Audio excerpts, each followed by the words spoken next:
आमचा लोकशाहीचा हक्क बजावू आपण सारे मतदानाचा।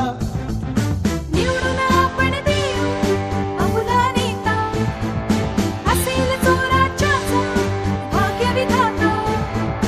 बाळगू लोकशाहीचा अभिमान, चला करू मतदान, चला करू मतदान।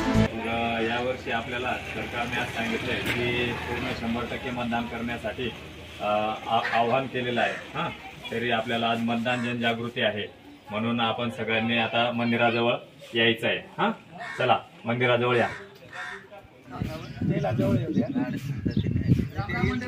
राम राम राम राम। हो, हे मतदान जनजागृती आहे ना। मग आमचे तर लोक कामाला गेलेत घाटावर वगैरे, मग ते आणता येतील ना। रस्तेच खराब आहेत ना, कसे घेऊन यायचे, इकडे काम चालू आहेत। त्याला काहीतरी पर्याय करू। कुठे माणसं कुठे आहे तुमच्या कामाला? बाकी इकडे पिंपळगावकडे आहेत, चांदवडकडे आहेत, मग ते आणायचेच कसे काय? काहीतरी त्याच्यावर मार्ग काढावा लागेल। मग बाकी इकडे जो लायक उमेदवार आहे त्याला आपण सांगू काहीतरी पर्याय व्यवस्था कर। आपल्या गावात 100% मतदान व्हायला पाहिजे ना। 100% मतदान व्हायला पाहिजे म्हणून ते माणसांची काही आणायची वगैरे सोय आपल्याला ते उमेदवाराकडून किंवा काहीतरी करावं लागेल। ते आणावंच लागतील मग कारण आपल्या गावाचा विकास व्हायला पाहिजे। जो लायक उमेदवार त्याला आपण, तो कोणत्याही पक्षाचा राहा, फक्त आपल्याला जो लायक दिसला त्याला मतदान करून 100% मतदान करायचंय। आपल्या गावात किती मतदान आहे? तरी जवळजवळ 750 मतदान आहे। 750 पैकी 750 मतदान व्हायलाच पाहिजे।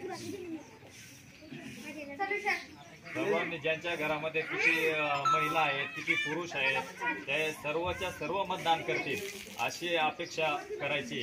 सगळ्यांनी जे कामावर गेलेले आहेत त्यांना पण बोलून घ्यायचं। मतदानाच्या दिवशी आपला मतदान हा 20 मेला आहे, तर 20 मेला आपल्याला सकाळी जवळपास 7:30 वाजेपासून तर संध्याकाळी 5:30 वाजेपर्यंत मतदान चालणार आहे। त्यामुळे जरी लांब कामावर आहेत तरी त्यांना गाडीची व्यवस्था म्हणा किंवा काही त्यांच्या पद्धतीने त्यांना बोलूनच घ्यायचं आहे। तर असे अपंग आहेत काही, त्यांना चालतात येते, कसे घेऊन यायचे? अपंग जे मतदान आहेत आपल्या गावामध्ये तर त्यांच्यासाठी व्हीलचेअर असणार किंवा मग त्यांना रॅम्प केलेला आहे मतदान कक्षेला।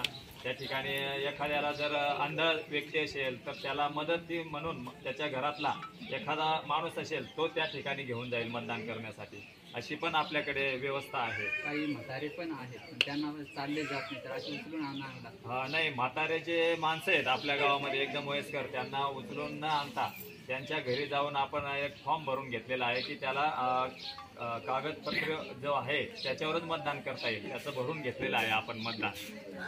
अगोदरच तो मतदान भरून घेतला आहे आणि आपण तो ऑफिसला पाठवलेला पण आहे। त्यामुळं म्हाताऱ्या माणसांना उचलून आणायची गरज नाही। म्हणून फक्त आपण लक्ष द्यायचं की आपण 100% मतदान, आपलं 765 पैकी 765 मतदान कसे होतील याकडेच सगळ्यांनी लक्ष द्यायचंय। याबाबत आपल्या गावातील जाणीव जागृती आहे। चालेल चालेल, काही अडचण नाही, आम्ही तेवढं मतदान करूनच देऊ। 100% मतदान आहे। त्या दिवशी कामावर जाणाऱ्या गाड्या वगैरे सगळ्या सगळ्या आपण घरी ठेवू आणि 100% मतदान जनजागृती करू आपण। आपल्या गावातील सर्व मतदारांनी 100% मतदान करावं असा निर्धार आपण सर्व करूया। धन्यवाद, सर्वांचे आभार।